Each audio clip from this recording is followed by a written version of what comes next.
Mister CO की rebirth vibe episode 32। Please like comment और subscribe करना ना भूलें। Thank you friends. Aanchal Jindal दरवाजे के ठीक बाहर खड़ी थी।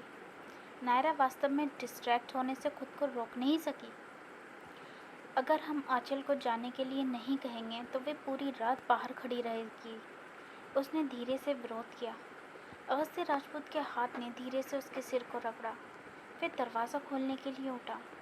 आंचल जिंदाल अभी भी दरवाज़ा खटखटा रही थी, लेकिन क्योंकि वह अपने पिता के जाग जाने से डर रही थी, इसलिए वह खटखटाते हुए धीरे से बोली, क्या तुम लोग सो रहे हो? बड़ी बहन, तुम आमतौर पर इतनी जल्दी नहीं सोती। उसने अभी तक बात खत्म नहीं की थी जब उसके सामने का दरवाज़ा अचानक से खुल गया। अगस्त्य राजपूत को देखकर आंचल जिंदाल की निगाहें उसकी शर्ट के उस हिस्से पर टिक गईं जहाँ पहले के कुछ बटन खुले हुए थे। उसने ऊपर देखते हुए कहा, अगस्त्य जी, मैं तुम दोनों के लिए खाना लेकर अंदर आती हूँ। अगस्त्य राजपूत के लंबे शरीर ने उसे प्रवेश करने से रोक दिया। उसकी आवाज़ उदासीन थी। इसे वापस ले जाओ, हम इसे नहीं खाएंगे।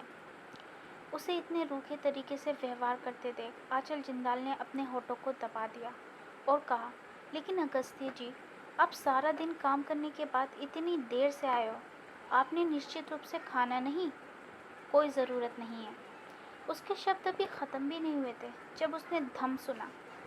उसकी आंखों के ठीक सामने दरवाज़ा सीधे बंद कर दिया गया था। आंचल जिंदाल की आंखें फैल गईं। वह उस दरवाजे की ओर अविश्वास से घूरने लगी जो बेरहमी से बंद कर दिया गया था।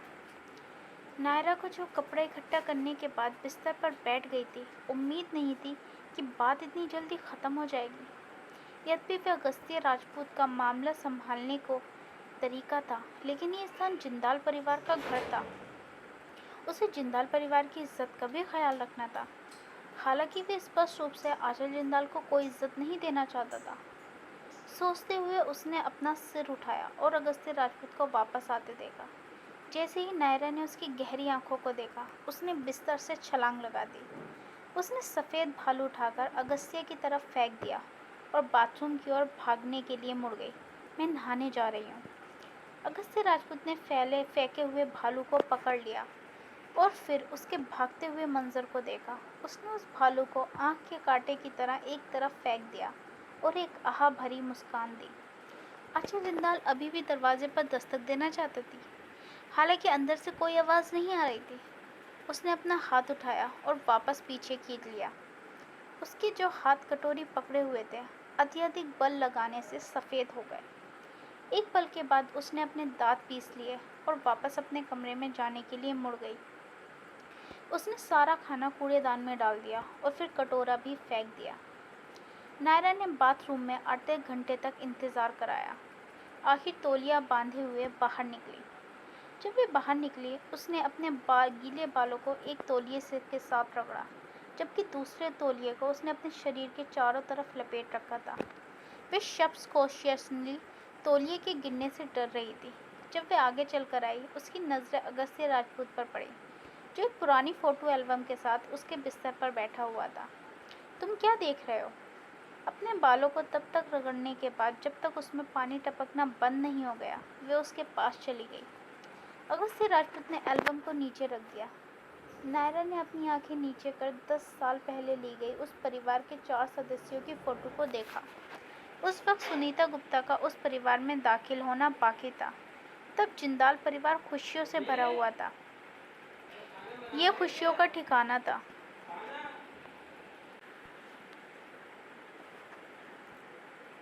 ये खुशियों का ठिकाना था। ये मेरी माँ है। उसने केवल एक पल के लिए उस पर नज़र डाली। वे बहुत सुंदर थी, है ना? अगस्त्य राजपूत की आवाज़ धीमी, सुखद और चुंबकीय थी। इस तस्वीर को देखते हुए ऐसा नहीं लगता कि तुम दोनों सगी बहनें नहीं हो। ये सच है। हालांकि आंचल और मैं रक्त संबंधी बहनें हैं, हम वास्तव में एक जैसे नहीं दिखते हैं। नायरा ने अब उसके होठों को मोड़ा। सिर्फ हम एक जैसे नहीं दिखते, मैं अपनी माँ की तरह भी नहीं दिखती।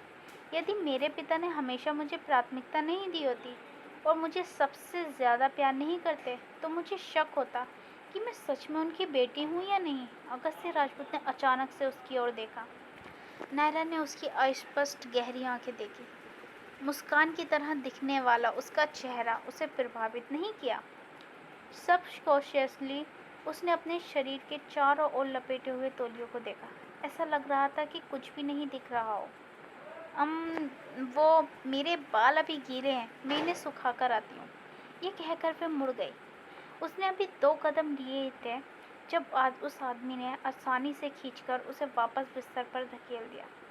नायरा ने बैठने की कोशिश की, लेकिन अगस्त्य राजपूत का हाथ पहले से ही उसकी कमर को पकड़े हुए था। उसका बायां हाथ उसके बगल में बिस्तर पर दबाया हुआ था, जिससे वह उसके नीचे फंस गई थी। उसकी धीमी आवाज़ लुभावनी थी। तुमने क्या सोचा था, मैं तुम्हें बार बार जाने दूंगा? उसके लंबे बाल थोड़े गीले थे, ये समुद्री शैवाल के जैसे मोटे और नर्म बिस्तर पर फैले थे।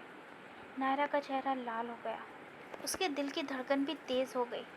नायरा ने बोलने के लिए अपने होंठ हिलाए। अगस्त्य राज वे उसे एक शब्द बोलने नहीं दिया और अपना सिर नीचे कर उसे किस कर लिया। नायरा अपने हाथ उठाकर उसके सीने से उसे धकेलना चाहती थी, लेकिन अगस्त्य राजपूत के एक हाथ ने उसके दोनों हाथों को उसके सिर के ऊपर आसानी से दबा दिया। ये पॉज। नायरा का चेहरा लाल पड़ गया। तुम मत करो, मेरे तौलियों को मत खींचो।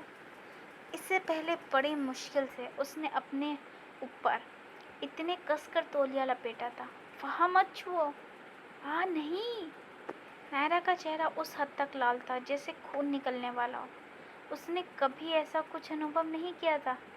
वे कुछ हद तक चूमे जाने और कसकर गले लगाने और यहाँ तक कि उसके सेंसिटिव स्थानों पर हाथ से रगड़े जाने की आदी थी, लेकिन उसका तौलिया खींचे जाने जब वे बिस्तर पर लेटी थी, सच में उसके हाथ उसके तौलिए के नीचे से घुस गए।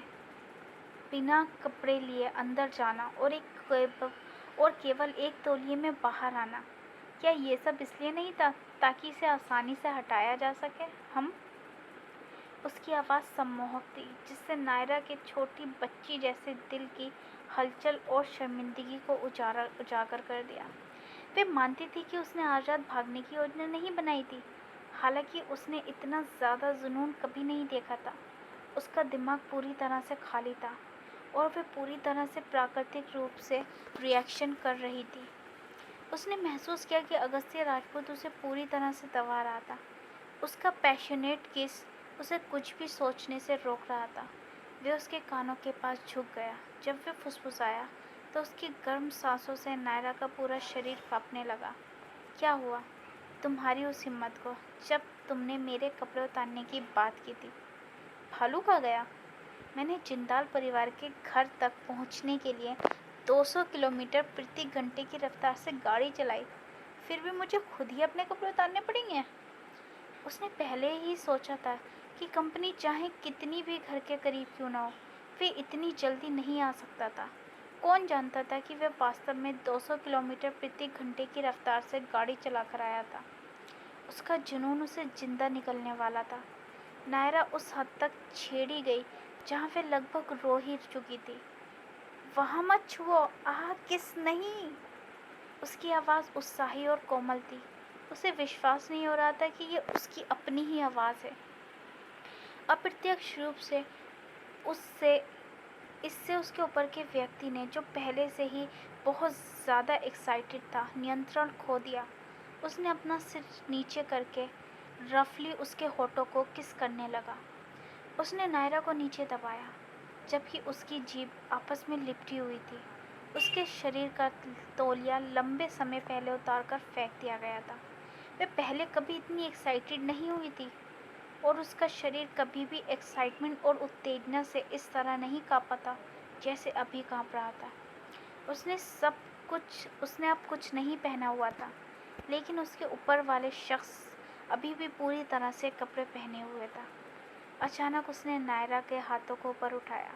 उसके द्वारा पहले से खोले गए बटनों की तरह उसकी मुट्ठी लाकर बचे हुए बटनों को एक एक करके खोलने के लिए उसे विवश कर दिया। उसने फिर उसके हाथों को अपनी बेल्ट पर सरका दिया। नायरा के हाथ बेल्ट के महंगे और एग्जीक्यूटिव पर दब गए। बर्फ सी ठंड की अनुभूति ने नायरा के मस्तिष्क को कई सेकंड के लिए ज़ीरो कर दिया।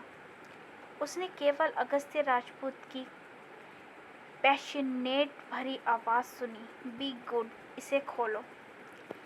हाँ, ये बहुत ज़्यादा टफ था।